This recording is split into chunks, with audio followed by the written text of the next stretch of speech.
So ఈ రోజు live with leader కార్యక్రమంలో మనతో పాటు ఉన్నారు కాంగ్రెస్ పార్టీ అధికార ప్రతినిధి మానవత రాయ్. అన్న నమస్తే.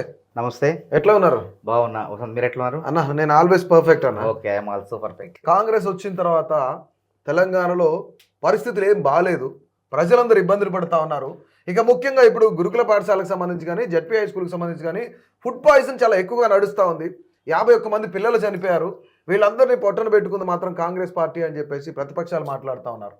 ఏం చెప్తారు దీనికి? అసలు ప్రతిపక్షాలంటే బీఆర్ఎస్ పార్టీ వాళ్ళ పరిస్థితి బాగలేదు, వాళ్లకు జీర్ణం కావట్లేదు. కాంగ్రెస్ పరిపాలన అంటే ప్రజలు ఎవరు రోడ్ల మీదకి రావటం లేదు. కాబట్టి ఈ పరిపాలన ఇదే విధంగా కొనసాగితే మన ఉనికికే ప్రమాదం. బీఆర్ఎస్ పార్టీ భవిష్యత్తు ఎట్లాగో పుట్టగతులు ఉండవు. కాబట్టి ఏం చేయాలా?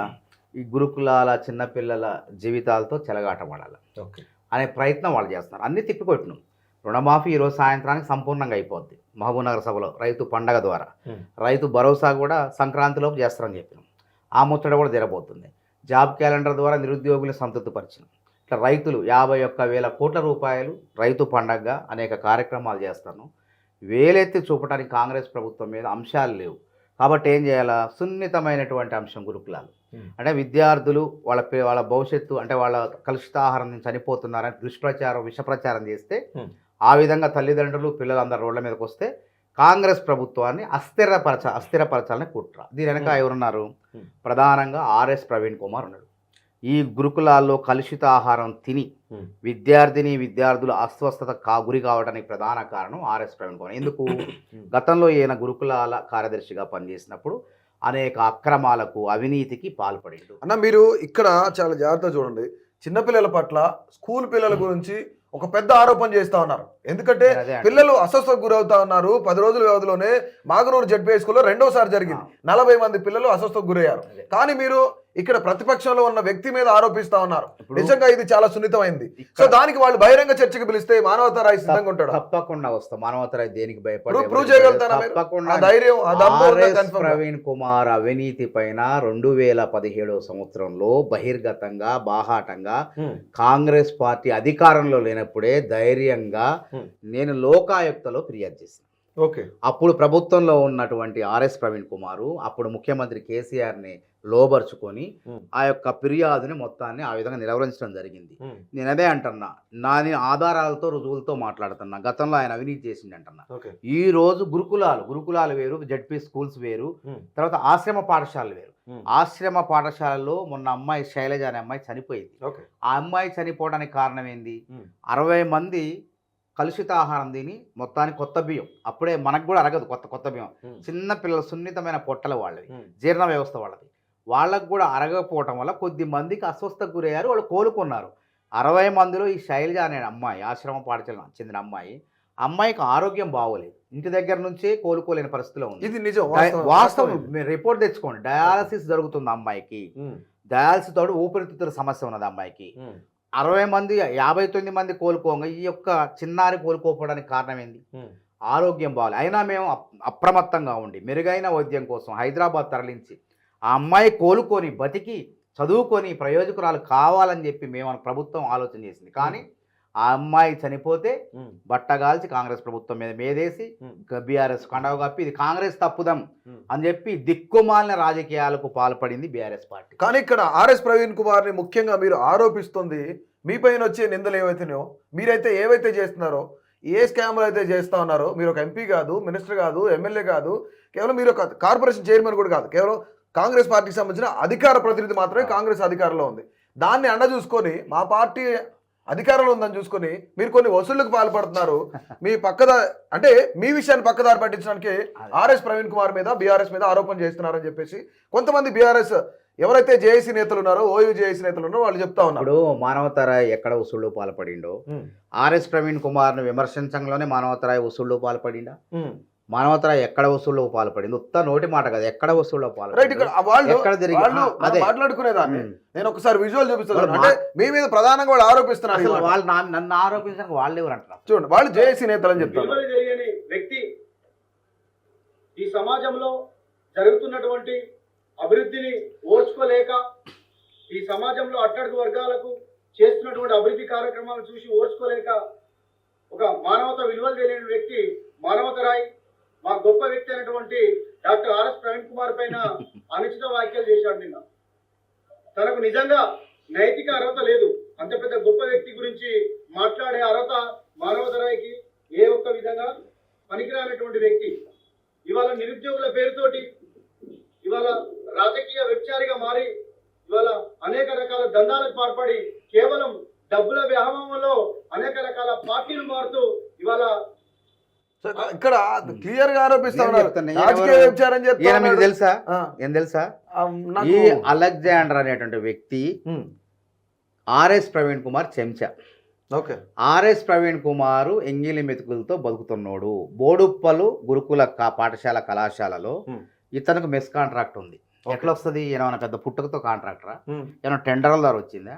ఇది అక్రమంగా ఆర్ఎస్ ప్రవీణ్ కుమార్ కట్టబెడితే ఆ ఉప్పు తిన్నటువంటి విశ్వాసంతో ఆర్ఎస్ ప్రవీణ్ కుమార్కు అనుకూలంగా మాట్లాడుతాడు. ఉమ్, అదేవిధంగా వాళ్ళ సోదరిని అక్కడ ఆర్ఎస్ ప్రవీణ్ కుమార్కి ఎస్ఆర్ శంకర్ అనే ఒక ఏజెన్సీ ఉంది. ఎస్ఆర్ శంకర్ అది అక్రమమే. ఉమ్, ఆ ఏజెన్సీ వాళ్ళ చెల్లికి ఉద్యోగం ఇచ్చింది, వాళ్ళ భార్యకు ఉద్యోగం ఇచ్చింది. ఉమ్, అందుకోసం ఆయన ఆ విధంగా ఆయనకు వంతా బాడతాడు. ఉమ్, మానవతరాయి మీద వసూళ్ళు అంటే నేను ఏమన్నా కాంగ్రెస్ పార్టీ తరఫున చూపిమని ఎక్కడ వసూలు చేసింది? నిరుద్యోగ సభ ఇప్పుడు కాదు, ఉమ్. కేసీఆర్ అధికారంలో ఉన్నప్పుడే అక్కడ 10 సభలు పెట్టి నిరుద్యోగ గర్జన, నిరుద్యోగ ఆక్రందన, ఉమ్. నిరుద్యోగ ఆకలి కేకలు ఉమ్. అని చెప్పి మీటింగ్ పెట్టినాం. ఉమ్. మీకు లెక్క డబ్బులు ఇచ్చి జనాలు తీసుకురావాల్సిన పరిస్థితి లేదు. మానవతరాయి అంటే నిరుద్యోగులు స్వచ్ఛందంగా వస్తారు ఆడ. అసలు మానవతరం అంటే మానవత విలువలే లేవని చెప్తా ఉన్నాడు. అసలు రాజకీయ వ్యభిచారం చెప్తా ఇప్పుడు ఉన్నాడు. వాళ్ళు తప్పు చేసిన వాళ్ళు ఏం మాట్లాడతారు? ఆ, ఇప్పుడు మానవతరాయి విలువలు ఇప్పుడు ఎందుకు గుర్తొచ్చినాయి? ఉమ్, నేను ఆర్ఎస్ ప్రవీణ్ కుమార్ ఉన్న వాస్తవాలు బయట పెట్టంలోనే ఉమ్. ఉన్నమాట అంటే ఉలిక్కిపడినట్టు మానవతరాయి విలువలు మొన్న గుర్తురాలేదు, అంతకుముందు గుర్తురాలేదా? ఈ సభ ఎప్పుడు అనౌన్స్ చేసింది? 4 రోజుల క్రితం అనౌన్స్ చేసినాం మేము. ఉమ్, అక్టోబర్ 8వ తారీఖున అనౌన్స్ చేసినాం మేము. ఉమ్, మానవతరాయి వసూలు చేసిన అంటాడు. ఉమ్, అసలు చేసిందే వీళ్ళు, ఉమ్. అక్రమాలకు పాల్పడిందే వీళ్ళు. గురుకులాల కార్యదర్శిగా ఓకే 8 సంవత్సరాలు ఉన్నాడు. 3 సంవత్సరాలే ఉండాల. ఉమ్, అంటే అక్కడ గురుకులాల్లో ఆయన దాచుకొని కేసీఆర్కి దోచిపెట్టిండు. ఉమ్, తద్వారా వీళ్ళిద్దరు క్విట్ ప్రోకు పాల్పడ్డారు. ఉమ్. నాకు ఇది నీకు అదని చెప్పి కేసీఆర్ వీళ్ళిద్దరు పంచుకున్నారు. Quid pro quo. పంచుకొని ఏం చేశారు? ప్రతిఫలంగా ఈయన ఆర్ఎస్ ప్రవీణ్ కుమార్ బామ్మర్దికి వికారాబాద్ టికెట్ ఇప్పించుకోండి, మెతుకు ఆనంద్కి ఉమ్, మెతుకున్నాను. మెతుకు ఆనంద్కి ఇప్పించుకోండి టికెట్. ఇది వాస్తవం. అదేవిధంగా గురుకులాల్లో ఈ టీవీ 10, 20 వేలు, 30 వేలు, ₹1,00,000 ఉంటే 2 లక్షలకు కొనుగోలు. అంటే అదనంగా ₹1,00,000 బిల్స్. Okay bills. ఓకే. ఆ బిల్స్ ఈయన దాచుకొని బీఆర్ఎస్ పార్టీకి ఫండింగ్ మీరు ఆరోపణ చేస్తా ఉన్నారు. కేసీఆర్ మీద కూడా ఆరోపిస్తా ఉన్నారు. టెండర్లు మీ దగ్గర ప్రూఫ్లు ఉన్నాయి. టెండర్లు లేకుండా, ఆ, ఎటువంటి టెండర్లు లేకుండా ఇష్టం వచ్చిన వాళ్ళకి టెండర్లు ఇచ్చారు, ఆ. మెస్ కాంట్రాక్టర్లు ఇచ్చారు. వీటన్నిటికీ ప్రూఫ్లు ఉన్నాయి మీ దగ్గర? 100% నేను చెప్పిన లోకాయుక్తలోనే 2017లో మాట్లాడిన. అప్పుడు కూడా ఇట్లనే చెంచాలు మాట్లాడి. ఉమ్, మాట్లాడేటువంటి అర్హత మానవతరాయికి లేదు. ఇవాళ నీతి నిజాయితీ గురించి మాట్లాడుతున్న మానవతరాయి నువ్వు ఇలా టీఆర్ఎస్ లోకి వచ్చినావు, మొన్న టీఆర్ఎస్ లో 50 లక్షలు తీసుకున్నావు, మళ్ళీ కాంగ్రెస్ లో పోయినావు, మళ్ళీ టీఆర్ఎస్ లోకి వచ్చినావు, మళ్ళీ కాంగ్రెస్ లో పోయినావు. నీ పని ఇదే. ఇవాళ నిరుద్యోగుల పేరుతో పోస్టర్ తీస్తావు, ఇలా వసూలకు పాల్పడతావు, ఇవాళ అనేక రకాల కార్యక్రమాలు చేస్తున్నావు. అన్న ఏంటన్నా ఇప్పుడు మీరు బీఆర్ఎస్ లో జాయిన్ అవడానికి ఎంత తీసుకున్నారు? మరి ఎప్పుడు తీసుకున్నారా? ఎంత తీసుకున్నా చూసిండు ఆయన? ఆ, చూసిండు అంటున్నా. మరి చెప్పండి, కేసీఆర్ని చెప్పమనండి. ఆ. మరి ఇచ్చిందంట టీఆర్ఎస్ పార్టీ ఇచ్చిందంట. కేసీఆర్ అని చెప్పండి, మానవతరాయికి నేను 50 లక్షలు ఇచ్చినని చెప్పమనండి. కేసీఆర్ సమక్షంలో చెప్పండి మరి. అవును, జాయిన్ అయ్యారు. కేసీఆర్ నా కండవా కప్పి నాలాంటి నాయకుడు నన్ను ఇబ్బంది పెట్టినోడు నా పార్టీలోకి వచ్చిండు. ఇప్పుడు అంటే ఆయన ఫామ్ హౌస్ లో ఉన్నారు కాబట్టి అది వేరే విషయం, ఆయన చెప్పకపోవచ్చు. ఆయన సన్నిహితులు కానీ- చెప్పమనండి మరి. వాళ్ళ ఆయన మానవతరాయికి సన్నిహితులు 50 కానీ లక్షలు ఇచ్చినని చెప్పమనండి. ఆ, ఈ చవట దద్దమ్మలకి ఏ మేరక? అసలు ఆర్ఎస్ ప్రవీణ్ కుమార్ ఎంత తీసుకోండి? మరి ఎన్ని కోట్లు తీసుకోండి? ఆత్మపరిశీలన చేసుకోవాలి. ఆత్మ పరిశీలన. చేసుకో. నేను అంటున్నా ఆత్మ పరిశీలన, ఆత్మ మీద చేయబెట్టి.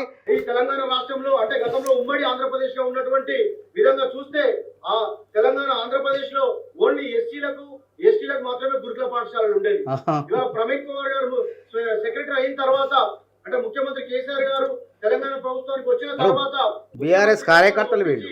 ఈ వీకర్ సెక్షన్ లో ఉన్నటువంటి విద్యార్థులందరికీ భవిష్యత్ తరాలుగా మారాలంటే, వీరికి గొప్ప విద్య అందాలంటే, వీళ్ళు ఒక బిజినెస్ మ్యాన్ గా కావాలంటే, ఒక కోడింగ్ వ్యక్తిగా కావాలంటే, వీళ్ళందరికీ మండలానికి ఒక పాఠశాల కావాలని చెప్పేసి ఇవాళ కొన్ని వందల పాఠశాలలు, గురుకుల పాఠశాలలు ఎస్టీలకు, బీసీలకు, మైనార్టీలకు కూడా ఇవాళ ముఖ్యమంత్రి కేసీఆర్ గారిని ఒప్పించేసి ఇవాళ శంకుస్థాపన చేసి శాంక్షన్ చేయించినటువంటి చరిత్ర మన కళ్ళ ముందు కనిపిస్తుంది.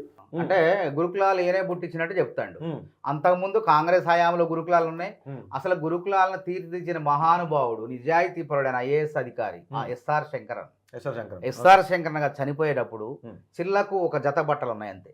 ఓకే. ఏ ఆస్తులు లేవు. బ్యాంక్ అకౌంట్లో కూడా డబ్బులు మామూలు వ్యక్తుల ఖాతాలో ఉన్నట్టే ఉన్నాయి, వందల రూపాయల్లోనే ఉన్నాయి. అంత నిజాయితీ పరుడు, ఆయనకు దక్కాల్సిన ఖ్యాతి ఈయనే గొప్ప చేసి ఈయనే చేసిన. అంతకుముందు డాక్టర్లు అయ్యారు, పక్కా భవనాలు ఉన్నాయి కాంగ్రెస్ హయాంలో. వీళ్ళు వచ్చిన తర్వాత గురుకులాల్లో దోపిడీ ప్రారంభించారు. వేలాది కోట్ల రూపాయల అద్దె బీఆర్ఎస్ నాయకుల జేబులో పోతుంది. ఎవడన్నా పక్కా భవనాలు కడతాడు. మేము పక్కా భవనాలు కట్టినాం గురుకులాలు, వీళ్ళు వెయ్యి కట్టి పక్కా భవనాలు ఎందుకు కట్టలేదు? ఇప్పుడు మేము కడతానంటే వాళ్ళకి భయం అవుతుంది, ఎందుకంటే అద్దె కోల్పోతారు. వేలాది కోట్ల రూపాయలు అద్దె. అంటే హైదరాబాద్ నారాయణఖేడ్ ఒక ఉదాహరణ తీసుకుందాం. నారాయణఖేడ్లో ఇన్ని చదరపు గజాల్లో అద్దె అంటే 4,000, 5,000, 10,000 ఉంటుంది. హైదరాబాద్లో ఉండేటువంటి 2 లక్షలు 3 లక్షల రూపాయల ఖరీదు నారాయణఖేడ్లో కడుతున్నారు. కాంగ్రెస్ ప్రభుత్వం సమీకృత గురుకులాల పేరుతో 20 ఎకరాల్లో పక్కా భవనాలు కడుతుంది, క్రీడాస్థలం, ఆహ్లాదకరమైన ప్రాంతాల్లో. ఇది తట్టుకోలేక వీళ్ళ ఉనికి పోతుందని చెప్పి, వీళ్ళ ఉపాధి పోతుందని చెప్పి ఈ విధంగా గురుకులాల్లో విషాహారం కలుపుతూ, ఎట్లుందంటే చిన్నప్పుడు మన చెరువుల్లో కక్షపూరితంగా పాలోళ్ళు ఏం చేస్తారంటే విషం కలుపుతారు. విషం కలిపి చేపలు చనిపోతాయి. వరి కుప్పలు మొత్తం రాశులు పోసిన తర్వాత కాల్ చేస్తారు, తగలబెడతారు. మిర్చి, పత్తి ఇట్లనే అట్లా చేస్తారు. అట్లనే ఆర్ఎస్ ప్రవీణ్ కుమార్ మెస్సుల్లో అసిస్టెంట్ కేర్ టేకర్లని ఎటువంటి నిబంధన లేకుండా, ఆర్థిక శాఖ అనుమతులు లేకుండా ఈయన హయాంలో పెట్టుకున్న వాళ్ళు ఇంకా కొనసాగుతున్నారు. చిన్న పిల్లగాళ్ళ జీవితంతో కలుషితాహారం పెట్టి వీళ్ళ రాజకీయ పబ్బం గడుపుకునే ప్రయత్నం చేస్తున్నారు.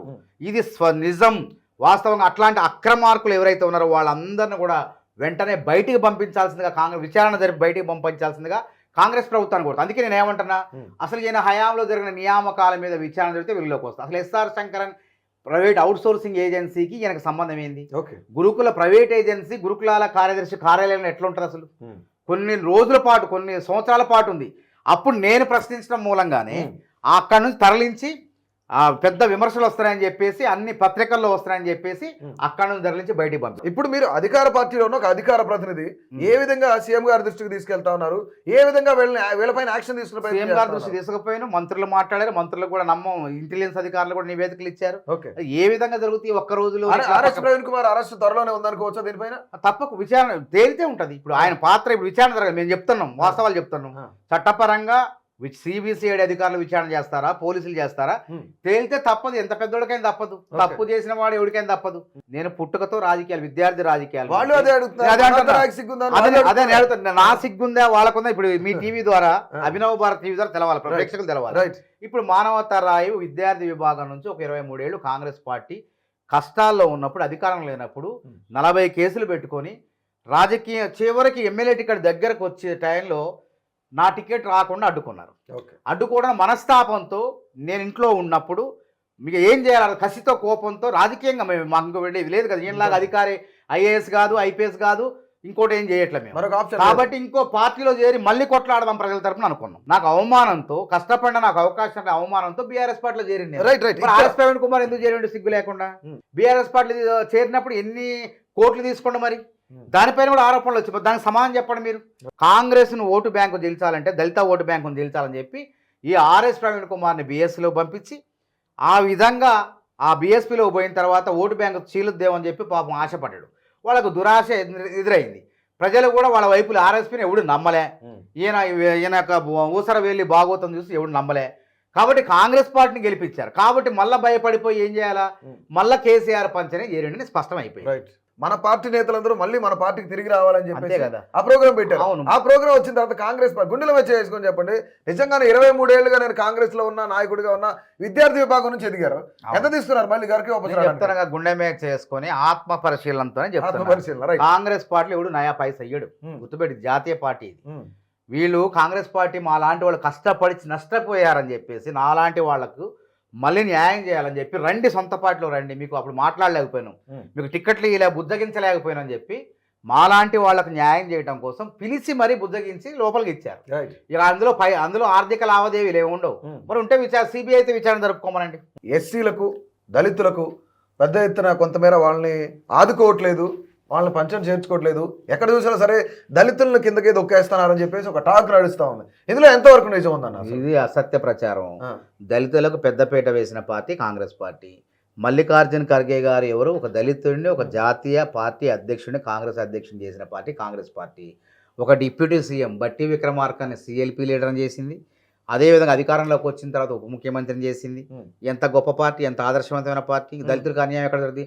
న్యాయం జరిగిందంటే ఎస్సీ ఎస్టీ బీసీ మైనార్టీ వర్గాల వాళ్ళకి కాంగ్రెస్ పార్టీలో న్యాయం జరిగింది. మహేష్ కుమార్ గౌడ్ని ఎమ్మెల్సీ చేయడమే కాకుండా ఆయన ఒక పార్టీ అధ్యక్షుడు చేసిన రాష్ట్రంలో. 40 ఏళ్ల నుంచి ఉన్న సీనియర్ లీడరు బట్టి విక్రమార్క గారు అసలు సీఎం సీటు ఆయనకి రావాల్సింది, ఈ రోజు ఆయన పక్కన పెట్టేసి కేవలం ఆయన ఒక దళితుడు అని చెప్పేసి ముఖ్యమంత్రి పదవి ఇవ్వలేదని చెప్పేసి మాట్లాడుతున్నారు. And one more, let me complete. And ఇంకొకటి ఏంటంటే అద్దంకి దయాకర్ లాంటి వ్యక్తి, అంటే పార్టీలో చాలా కష్టపడ్డ వ్యక్తులు, అలాంటి వ్యక్తిని రాష్ట్ర అధ్యక్షుని చేయాలి, పిసిసి ప్రెసిడెంట్ ఇవ్వాల్సిన వ్యక్తి ఎంపీ టికెటో ఎమ్మెల్సీనో ఎమ్మెల్యే టికెటో ఇవన్నీ కూడా ఆపేది కూడాను కొంతమంది అగ్రవర్ణాలకు సంబంధించిన నాయకులు. ఈరోజు మానవతారాయ్ కానివ్వండి, లేదంటే ఎస్సీసీఎల్ కార్పొరేషన్కి సంబంధించి ప్రీతం ఉన్నాడు, అలాంటి వ్యక్తులకు ఎమ్మెల్యే టికెట్లు ఇవ్వాలి. కానీ ఈరోజు మానవతారాయ్ బయటికి వెళ్ళి వచ్చాడని కేవలం ఒక చిన్న నెపంతోనే ఎమ్మెల్యే టికెట్ ఇవ్వలేదు, ఎమ్మెల్సీ ఇవ్వలేదు, కార్పొరేషన్ ఇవ్వలేదు, చైర్మన్ ఇవ్వలేదు, ఏ పదవి కూడా ఇవ్వలేదు. అంటే ప్రీతముకు కూడాను ఎమ్మెల్యే టికెట్ ఇవ్వాలి, కానీ ఆయన కూడా కేవలం ఒక కార్పొరేషన్ చైర్మన్ గానే ఉంచారు. అంటే ఇది సరిపోదా? ఈ తీరు సరిపోదా దళితులు? అట్లేం లేదు, అది ఉన్నతమైన పదవే కార్పొరేషన్ చైర్మన్. నాకు టికెట్ లేదు కాబట్టి ఎమ్మెల్యే టికెట్ పోయినా మళ్ళీ పార్టీ గర్వాప్సి పెడితే వచ్చిన తర్వాత ఇస్తుందో ఏమిస్తుందో అని చూద్దాం. మాకైతే పార్టీ పరంగా పదవుల పరంగా న్యాయం చేసింది. ప్రీతంకి ఏం తక్కువ చేయలే. ప్రీతం ఎస్ఎస్ఎల్ చైర్మన్ చేసింది, రాంగలోనే కార్పొరేషన్ చైర్మన్ చేసింది. అద్దంకి దయాకర్ గారికి కూడా రేపు ఎల్లుండో కాంగ్రెస్ పార్టీ తప్పకుండా న్యాయం చేస్తుంది. అద్దంకి దయాకర్ గారు అందరూ కూడా వాళ్ళ అభిమానులు తప్పకుండా కొన్ని ఉంటాయి రాజకీయంలో. అధిష్టానం ఎవరికి ఎప్పుడు ఏం చేయాలో అది తప్పకుండా చేస్తుంది. రాష్ట్ర అధ్యక్షుడు BC, deputy CM SC, OC ముఖ్యమంత్రి, పక్క రాష్ట్రాల్లో బీసీ ముఖ్యమంత్రి, కర్ణాటకలో సిద్ధరామయ్య, అంతకుముందు రాజస్థాన్లో అశోక్ గెహ్లోట్ బీసీ ముఖ్యమంత్రి, ఛత్తీస్గఢ్లో, ఇట్లా అన్ని చోట్ల సామాజిక న్యాయం చేసుకుంటూ సామాజిక వర్గాల వారిగా ఎస్సీలు ఎస్టీలు అందరినీ కూడా రాజకీయ ప్రాధాన్యత కల్పించుకుంటూ ముందుకు పోయే పార్టీ కాంగ్రెస్ పార్టీ. రైట్. ఇక్కడ దీక్షా దివాస్ని పురస్కరించుకొని కేటీఆర్ మాట్లాడుతూ రానున్న రోజుల్లో మన ఆత్మగౌరవాన్ని, తెలంగాణ అస్తిత్వాన్ని కాపాడుకోవాలంటే మరో దీక్ష తప్పదు, కాంగ్రెస్ పార్టీని తరిమి కొట్టక తప్పదని మాట్లాడారు. ఉన్నప్పుడు ఆత్మగౌరవం గుర్తురాలే, తెలంగాణ ఉద్యమకారులు గుర్తురాలే, ఉద్యరకారులు గుర్తొచ్చారు. అప్పుడు గుర్తురాని అధికారం పోయేసరికి ఆత్మగౌరవం గుర్తొచ్చింది. ఓకే, అప్పుడు ఆ తెలంగాణ ఆత్మగౌరవం గుర్తురాలే కాబట్టి ప్రజలకు తెలుసు. అందుకే కర్రుగాల్చి వాత పెట్టిండ్రు, ఎక్కడ ఏం చేయాలో ప్రతిపక్షంలో పంపించారు. కాబట్టి మేము వచ్చిన తర్వాత తెలంగాణ నైజాం తెలంగాణ బిడ్డల ఆత్మగౌరవాన్ని పౌరుషంగా పెట్టిను. మహిళా విశ్వవిద్యాలయానికి సాకలి ఐలమ్మ వీరనారి సాకలి ఐలమ్మ పేరు పెట్టు. అది పెట్టగలుగుతారా? ఎందుకు మర్చిపోయింది కేసీఆర్? ఉద్యోగాల్లో అవినీతి లేకుండా, భర్తీలో పారదర్శకంగా, లీకులు లేకుండా నిరుద్యోగులకు ఉద్యోగాలు ఇస్తున్నాం. ఇన్ని మంచి పనులు ఎందుకు చేయలేకపోయారు? కాంగ్రెస్ పార్టీ ఇచ్చిన వాటికన్నా మేము 10 ఇంతలు 20 ఇంతలు ఎక్కువ ఇచ్చాము. 20 ఇంతలు ఎక్కువ ఇచ్చాము. గత 10 ఏళ్లలో కేసీఆర్ పరిపాలన సువర్ణ పరిపాలన, బంగారు పరిపాలన అని చెప్తా ఉన్నారు. ఆసరా పెన్షన్ ఇచ్చాము, రైతు భరోసా ఇచ్చాము, రైతు బంధు ఇచ్చాము, కళ్యాణ లక్ష్మి ఇచ్చాము, ప్రతి ఒక్కరికి కేసీఆర్ కిట్లు అందించామని చెప్పేసి ప్రతి ఒక్కరికి చెప్తా ఉన్నారు. అది తుగ్లక్ పరిపాలననే ప్రజలు ఓడించారు. ఎగ్జాక్ట్ గా రేవంత్ రెడ్డి పరిపాలన కూడా సేమ్ తుగ్లక్ పరిపాలన. రేవంత్ రెడ్డి పరిపాలనలో ఇక్కడ మేము ఇచ్చినప్పుడు రాష్ట్రం వాళ్ళ చేతిలో పెట్టేటప్పుడు 2014లో 16,000 కోట్ల మిగులు బడ్జెట్తో కేవలం 16 మంది ముఖ్యమంత్రులు 70,000 కోట్ల అప్పుతో ఒక ధనిక రాష్ట్రంగా కేసీఆర్ చేతిలో పెట్టినాం. ధనిక రాష్ట్రంగా పెట్టినప్పుడు ఇంకా ధనిక రాష్ట్రం కావాలి, కానీ 7 లక్షల కోట్ల అప్పుల కుప్ప పెట్టయింది. మరి 7 లక్షల కోట్ల అప్పుల కుప్ప అయినప్పుడు దాన్ని ఏమన్నా తుగ్లక్ అనాలా, లేకుంటే స్వర్ణయుగం అనాలా? స్వర్ణయుగం రేవంత్ రెడ్డి కాంగ్రెస్ ప్రభుత్వ పాలన స్వర్ణయుగం అంటారు. ఎందుకంటే ఇక్కడ 1వ తారీఖే ప్రభుత్వ ఉద్యోగుల జీతాలు వస్తున్నాయి. నిరుద్యోగుల న్యాయపరమైనటువంటి చిక్కులు పరిష్కరించి ఉద్యోగాలు 55,000 ఉద్యోగాలు ఇచ్చినాం. చిరకాలం వాంచిన నిరుద్యోగులది వాళ్ళకు జాబ్ క్యాలెండర్ ప్రకటించడం. వర్గీకరణ అంశం వస్తే న్యాయం చేసి 1 నెలలో మళ్ళీ 2 లక్షల ఉద్యోగాల భర్తీకి చర్యలు చేపడుతున్నాం. రుణమాఫీ చేసినాం. రేపు రైతు భరోసా కార్యక్రమాన్ని చేయబోతున్నాం. ఆసరా పెన్షన్లు కూడా పంచాయతీ ఎలక్షన్ లోపే మేము పెంచుతామని తప్పకుండా పెంచి పంచాయతీ ఎన్నికలు వెళ్తాం. అదేవిధంగా మహిళలకు ఏదైతే 2,500 ఇస్తానో ఆ 2,500 రూపాయలు కూడా పంచాయతీ ఎన్నికల్లోపే అర్హులైనటువంటి మహిళలకు ఇస్తాం. ఈ రోజు 200 యూనిట్లకే ఉచిత విద్యుత్ ఇస్తున్నాం మేము. 49 లక్షలకి. నేను చెప్పే అబద్ధాలు కావు. మీరు చెప్పిన ప్రతి పథకం కూడా గ్రామాల్లో ఎక్కడ అమలు కావట్లేదు. దమ్ముంటే వాళ్ళు ఛాలెంజ్ చేస్తారు. బీఆర్ఎస్ నాయకులు ఇదే స్టూడియోకి లైవ్ విత్ లీడర్ ప్రోగ్రామ్ వచ్చినప్పుడు ఛాలెంజ్ చేస్తాను. అదే ఉత్తమ మాట కాదు, మమ్మల్ని రమ్మనండి. సమాచార హక్కు చట్టం ఉంది. రైట్. ఎంత మందికి ఇస్తున్నారు, ఎంత మందికి ఇవ్వట్లేదని అంటే హెచ్పి సిలిండర్ దగ్గర పోండి, ఏజెన్సీల దగ్గర పోండి, భారత్ గ్యాస్ ఏజెన్సీ దగ్గర పోండి, వాళ్ళు చెప్తారు. ఇండియన్ గ్యాస్ ఏజెన్సీల దగ్గర పోండి, ఎంత సబ్సిడీ ఇస్తుంది ప్రభుత్వం అని వాళ్ళు చెప్తారు. 49 లక్షల మందికి ఉచిత విద్యుత్ వస్తుందా 200 యూనిట్లు అంటే పోయి తీయండి, అడగండి. విద్యుత్ శాఖ దగ్గర పోండి, జీరో బిల్లు ఎవరెవరికి ఇస్తున్నారో ఆ జాబితా ఇస్తారు. అది తప్పు అయితే మీ అభినవ్ భారత్ ఛానల్ ద్వారా వాళ్ళు ఏ శిక్ష చేస్తారో ఏమండి? మరి నేను చెప్పింది నిజమైతే నేను చెప్పిన శిక్ష వాళ్ళు సిద్ధమా? వాళ్ళు అదే ఛాలెంజ్ చేస్తారు. ఈ రోజు మాట్లాడడం కాదు, నిన్న దీక్షా దివస్ కాగితాలతో దుబారా దివస్ అది దివాలా దివస్ అది దీక్షా దివస్ ఎట్లా అవుతుంది? అప్పుల ధనిక రాష్ట్రాన్ని అప్పుల ఊబిలోకి నెట్టినటువంటి కేసీఆర్ దీక్షా దివస్ ఎట్ట అవుతుంది? రేవంత్ రెడ్డి కేసీఆర్ యొక్క విధానాలు నచ్చలేదు ఆయనకి. తెలంగాణ ధూమ్ధామ్ని ప్రోత్సహించింది ఎవరు? రసమై బాలకిషన్ చెప్తాడు. ధూమ్ధామ్ అనే కార్యక్రమాన్ని రూపకల్పన చేసి సాయం చేసి పోస్టర్లు ఇచ్చి ఇప్పటికీ యూనివర్సిటీలో ఉంటాయి తెలంగాణ ధూమ్ధామ్ పోస్టర్లు, అందులో రేవంత్ రెడ్డి పేరు ఉంటది. కానీ వాళ్ళు తెలంగాణ చేసినప్పుడు నిన్న కార్యక్రమాన్ని పురస్కరించుకొని సీమాంధ్ర వాళ్ళ బూట్లో నాకింది రేవంత్ రెడ్డి. పంటిలో ముళ్ళు గుచ్చుకుంటే పంటితో బీకుతాను దేవుడు. అంతకుముందు ఆంధ్ర వాళ్ళని విమర్శించింది దేవుడు. రాజకీయాల కోసం బ్లాక్ మెయిల్ చేసింది దేవుడు. కాంగ్రెస్ వాడు ఏమన్నా బ్లాక్ మెయిల్ చేసిండా? అసలు నేనేమంటున్నా, అసలు ఈ హైదరాబాద్ లో అందరు బతుకుతున్నారు. బ్లాక్ మెయిల్ అవసరం కోసం వాళ్ళని బ్లాక్ మెయిల్ చేయడం, ఆంధ్రోడా అని బ్లాక్ మెయిల్ చేయడం. ఇప్పుడు నేను ఖమ్మం నుంచి వచ్చి తెలంగాణ నుంచి వచ్చి నేను కూడా సెటిలర్ ఇక్కడ. అసలు సెటిలర్ అనే హైదరాబాద్ లో సెటిలర్ అనే పదం వాడద్దు. అందరూ తెలంగాణ ప్రజలే, ఇక్కడ హైదరాబాదీలే. మార్వాడీస్ ఉన్నారు, వేరే రాష్ట్రాల్లో ఉన్నారు, ఆంధ్ర నుంచి వచ్చిన వాళ్ళు ఉన్నారు. అందరు కూడా ఆధార్ కార్డులు తీసుకొని ఇక్కడ ఉద్యోగాలు చేసుకుంటా, ఈ ప్రాంతం అభివృద్ధికి పనులు కట్టుకుంటా, ఈ ప్రాంతంలో చచ్చిపోతే వాళ్ళు తరతరాలు ఎప్పుడో వస్తే వాళ్ళ ఆంధ్రోళ్ళు అని చెప్పడం, అవసరానికి వాళ్ళ అవసరానికేమో వాళ్ళు మంచోళ్ళు, అవసరం లేకపోతే ఆంధ్రోళ్ళు కాదు. అసలు ఈ విధంగా బ్లాక్ మెయిల్ చేసి రాజకీయాలు చేసింది ఎందుకు వస్తా ఉందన్న నాకు తెలియక అడుగుతున్నప్పుడు, దేశం మొత్తం ఉన్న రాష్ట్రాల్లో ఉన్న వాళ్ళందరూ హైదరాబాద్ లో నివసిస్తున్నారు. కేవలం ఆంధ్రప్రదేశ్ కి సంబంధించిన ప్రజలను మాత్రమే వీళ్ళు సెటిలర్ అదే ఎందుకు అది బ్లాక్ మెయిల్, అది అవసరం కోసం బ్లాక్ మెయిల్. మొన్న గాంధీ గారిని కూడా ఎమ్మెల్యేని కూడా ఏ విధంగా కౌశిక్ రెడ్డి మాట్లాడిండు అంటే, అంతకుముందేం కాల్లో ముళ్ళు గుచ్చుకుంటే పంటితో బీగుతున్నాడు. మళ్ళా ఓడిపోగలోనే మళ్ళీ ఆత్మగౌరవం గుర్తొచ్చింది. ఏ అంటున్నా, ఆత్మగౌరవం, తెలంగాణ అస్తిత్వం, సెంటిమెంట్. అంటే సెంటిమెంట్ రాజేసి మళ్ళీ అధికారంలోకి రావాలనుకుంటున్నావా? ప్రజలు ఎవరు మోసపోరండి. ఈరోజు పార్లమెంట్లో కూడా మూసీ గురించి డిస్కషన్ వచ్చినప్పుడు కాంగ్రెస్ పార్టీ వివరణ ఇచ్చింది. దానికి సంబంధించి ఎవరైతే కేబినెట్ మినిస్టర్ ఉన్నారో సాహు ఒక వివరణ కూడా ఇవ్వడం జరిగింది. దానికి క్లారిటీ వచ్చింది. కానీ ఖచ్చితంగా మేము మూసీని, ప్రక్షాళనని, సుందరీకరణ, బ్యూటిఫికేషన్ అడ్డుకుంటామని చెప్పి బీఆర్ఎస్ చెప్తాను. సరే, వాళ్ళు మూర్ఖులు. వాళ్ళ అధికారంలో ఉన్నప్పుడు 16,700 కోట్లు కేటాయించి ₹1 కూడా ఖర్చు పెట్టలే. దిగిపోయే ముందు రేవంత్ రెడ్డి గారు ముఖ్యమంత్రి అయ్యే ముందు ఒక నెల రోజుల ముందు కేసీఆర్ గారు ప్రెస్ మీట్ పెట్టి 12,000 అక్రమ కడ్డాలు ఉన్నాయి ఈ నాళల పైన, చెరువుల పైన, మూసి నది ఒడ్డు పైన. అందులో బీఆర్ఎస్ మంత్రులైనా ఎమ్మెల్యేలైనా కూల్చి వేస్తామన్నాడు. మరి ఓడిపోగానే ఎందుకు మాట మారుస్తాడు? కానీ అసలు ప్రజాప్రయ సేకరణ లేకుండా, అసలు దాని మీద డిపిఆర్ లేకుండా ముందే ఇల్లు కూల్చిన ఎంతవరకు? హైడ్రా పరిధిలో కూల్చమని సుప్రీంకోర్టు చెప్పింది. చెరువులో ఉంటే, బఫర్ జోన్ లో ఉంటే అవకాశం ఏమంది, అట్లనే ఉంచారు. మూసీ పరివాహక ప్రాంతంలో ఎక్కడ కూడా బలవంతంగా కోరలేదు. వాళ్ళు మార్కింగ్ చేశారు, మార్కింగ్ చేశారు అధికారులు 33 బృందాలు మార్కింగ్ చేసి వాళ్ళకు ఆలోచనకు 5 కంపెనీలు డిపిఆర్ తయారు చేస్తున్నాయి. రేపో మాపో ఆ డిపిఆర్ వచ్చింది. వచ్చిన తర్వాత పునరుజ్జీవనం ఏ విధంగా చేయాలి, పునరావాసం ఏ విధంగా కల్పించాలి, వాళ్ళు ఎంత నష్టపోతున్నారు, నష్టపోయిన దానికి ఎంత పరిహారం ఇవ్వాలి అనే దాన్ని బట్టి, ఆ ప్రణాళిక బట్టి ఉంటుంది. ఇప్పటి వరకు స్వచ్ఛందంగా అక్కడి నుంచి వెళ్ళిన వాళ్ళు ఉన్నారు.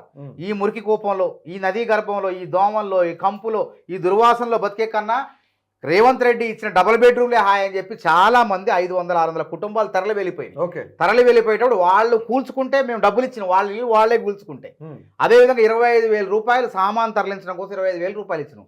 ఎక్కడ కూడా ఎవరిని బలవంతం చేయలేదు. గుర్తుపెట్టుకోండి, ఎక్కడైతే అక్రమంగా కట్టారో అది కూడా పర్యావరణానికి హాని కలిగించే విధంగా, జీవ వైవిధ్యాన్ని దెబ్బతీసే విధంగా నిర్మించారు, వ్యాపారాలు చేస్తున్నారు, అట్లాంటి వాళ్ళది కూల్చారు. మరి ఇంకా ఎందుకు ఇప్పుడు అంటే చాలా మంది బీఆర్ఎస్ నాయకులకు సంబంధించిన, మాజీ మినిస్టర్లకు సంబంధించిన ఇల్లులు కానీ, ఫామ్ హౌస్లు కానీ ఇంకా కోల్చలేదు. మల్లారెడ్డి కాలేజీలు అందులోనే ఉన్నాయని చెప్తా ఉన్నారు. తర్వాత ఎవరైతే అసదుద్దీన్ ఓవైసీకి సంబంధించిన కాలేజీలు కూడా అందులోనే ఉన్నాయి, చాలా క్లియర్గా మొత్తం FTL లోనే ఉన్నాయి. అసదుద్దీన్ ఓవైసీకి సంబంధించిన కాలేజీల్లో అవి విద్యార్థులు చదువుతున్నారు. రైట్, సెలవుల్లో దాని పని హైడ్రా పడుతుంది. ఇప్పుడు పడితే గనక వాళ్ళంతా రోడ్ల మీదకి వస్తారు, వాళ్ళని ఎక్కడ కూడా పంపించే పరిస్థితి ఉండదు. కాబట్టి తప్పకుండా ఓవైసీ ఎమ్మెల్యేలకు సంబంధించిన భవనం, కాంగ్రెస్ పెద్ద నాయకుడు పల్లం రాజు గారి భవనాలు, అదేవిధంగా అన్ని పార్టీల నాయకుల భవనాలు కూలగొట్టారు. మీరు అన్న మల్లారెడ్డిది ఉందా, ఆ మల్లారెడ్డిది ఇంకా పరిధి కాలే. ఇది 2000 హైదరాబాద్ నగరంలో 2500 చదరపు కిలోమీటర్ల పరిధిలో దీన్ని విస్తరించింది. అయితే త్వరలో ఇది మరింత పటిష్టంగా, స్వయం ప్రతిపత్తిగా తయారైన తర్వాత జన్వాడ పోతుంది. అదేవిధంగా మన ఎమ్మెల్సీ పల్లా రాజేష్ రెడ్డి చెరువులో ఏ విధంగా కట్టిండో కాదు ఆడికి పోద్ది, అన్ని చోట్ల పోద్ది. లఘుచర్ల ఘటన వెనుక మీ యొక్క ఆంతర్యం ఏంటి? అసలు ఎందుకు లగచర్లలే పదే పదే పదే పదే పట్టుకుంటున్నారు? ఇప్పుడు రేవంత్ రెడ్డిని దెబ్బతీయాలా, ఈ రాష్ట్రంలో కాంగ్రెస్ పార్టీని దెబ్బతీయలేకపోతున్నారు కదా. ముఖ్యమంత్రి ప్రతిష్టకు భంగం కలిగించాలంటే తన నియోజకవర్గంలో కుట్ర చేయాలా అని కేసీఆర్ పట్నం మహేందర్ రెడ్డి ద్వారా సురేష్ అనేటువంటి బీఆర్ఎస్ గుండా ద్వారా అక్కడ చేసిండు. ఆ లగచర్లో బలవంతంగా ఎవరు రైతుల దగ్గర భూములు గుంజుకోలే. పక్కనే పోలేపల్లిలో గ్రామ సభ పెట్టినప్పుడు కలెక్టర్ గారు వెళ్ళారు, 3 రోజుల క్రితం పోయారు. ఆ గ్రామ సభలో రైతులను అడిగారు, మీరు భూములు ఇస్తారా అంటే 50% మంది మేము ఇస్తామన్నారు. ఇంకొక 30% మంది మాకు మార్కెట్ రేట్ ఎంత ఉందో అంత ఆ ధర చెల్లిస్తే ఇస్తామన్నారు. ఇంకొంచెం మంది మేము ఇవ్వము, వ్యవసాయం చేసుకుంటాం అన్నారు. ఎక్కడ లాఠీ చార్జ్ జరిగింది? అక్కడ జరగలే. ప్రశాంతంగా అభిప్రాయం తీసుకున్నారు, ప్రభుత్వాన్ని నివేదిక ఇచ్చారు. తర్వాత ఈ గ్రామానికి వచ్చేటప్పుడు కుట్రపూరితంగా ఇది ఎట్లుందంటే కలెక్టర్ పైన దాడి, నాకు వీరప్పను గంధపు చెక్కల స్మగ్లర్ వీరప్పను గుర్తొచ్చిండు. ఆ గంధపు చెక్కల స్మగ్లర్ కూడా ఈ సురేష్ వీరప్పను కూడా సురేష్ లాగానే వ్యవహరించిండు. ఆ వీరప్పను కూడా లొంగిపోతా అని చెప్పి తెలుగు బిడ్డ రాజమండ్రికి చెందినటువంటి ఐఎఫ్ఎస్ అధికారి పందిళ్లపల్లి శ్రీనివాస్ని అడవిలోకి రప్పించి నమ్మబలికి అతి కిరాతకంగా శరీరం నుంచి తలకాయను వేరు చేసి ఆయన్ని చంపినటువంటి సంఘటన గుర్తొచ్చింది, ఈ దాడి సంఘటన. ఎందుకంటే ఇదే బీఆర్ఎస్ గుండా సురేష్, ఆయన గజం జాగాలేదు అక్కడ ఆ భూమి పోయే పరిధిలో. అధికారులు రాండి ఇక్కడ కాదు, మేము ఊర్లో పోదామని నమ్మబలికి తీసుకుపోయిండు. పోలీసులతో రాలే, మంది మార్బలంతో రాలే. వాళ్ళు అభిప్రాయ సేకరణకు వచ్చారు. పోంగలోనే కారు దిగంగలోనే ఏ విధంగా కిరాతకంగా దాడి చేశారో ఆ దాడి సంఘటన నాకు వీరప్పన్ దాడి చేసిన సంఘటన గుర్తొచ్చింది. మీరు ఎంత భయం అంటే ఒక కలెక్టర్ కూడా ఆ దాడికి భయపడి వాస్తవాలు చెప్పుకోలేకపోయిన పరిస్థితి. మీరు పోల్చండి నయీంకి దీనికి నక్కకి నాగలు. నయీం ఎక్కడ, ఇది ఎక్కడ? వీరప్పన్ ఏ విధంగా నమ్మబలికినట్టే సురేష్ తీసుకుపోయిన అధికారిని రాండి లోపల పోదామని. ఆ సంఘటన ఆ ఘటన ఈ ఘటన సరిపోలినాయి అవన్నీ. రేవంత్ రెడ్డి తన నియోజకవర్గంలోనే అప్రతిష్ట పాలు చేయాలని కుట్ర ఇది. ఓకే, అంటే వాళ్ళు చాలా క్లియర్ గా చెప్తా ఉన్నారు. అంటే నయీము ఏది కావాలంటే అది నాదే, ఖచ్చితంగా దాని మీద అటాక్ చేసి అది నాకు కావాలని ప్రజాభిప్రాయం 1200 ఎకరాలు తీసుకోబోతున్నారు రేవంత్ రెడ్డి గారు. ఇప్పుడు సొంత అల్లుడి కోసమే, ఆయన సొంత అల్లుడి కంపెనీల కోసమే చెప్తా. తప్పది. వాళ్ళు రాజకీయాల్లో ఉన్నారని, చట్టసభల్లో ఉన్నారని రేవంత్ రెడ్డి కుటుంబాన్ని లాగుతున్నారు ఇందులో. వాళ్ళు రాజకీయాలు ఎక్కడ లేదు, చట్టసభలు ఎక్కడ లేరు. మల్లన్న సాగర్లో బలవంతంగా భూములు లాక్కుంటే రైతుల ఆక్రమణలు ఉంటే మేము అండగా ఉన్నాం. మేము పోయి దాడి చేయమని రైతులను పురుగొల్పలే, కాంగ్రెస్ నాయకులు ఎవరు పోలే కలెక్టర్ వెంకటరామరెడ్డి మీద.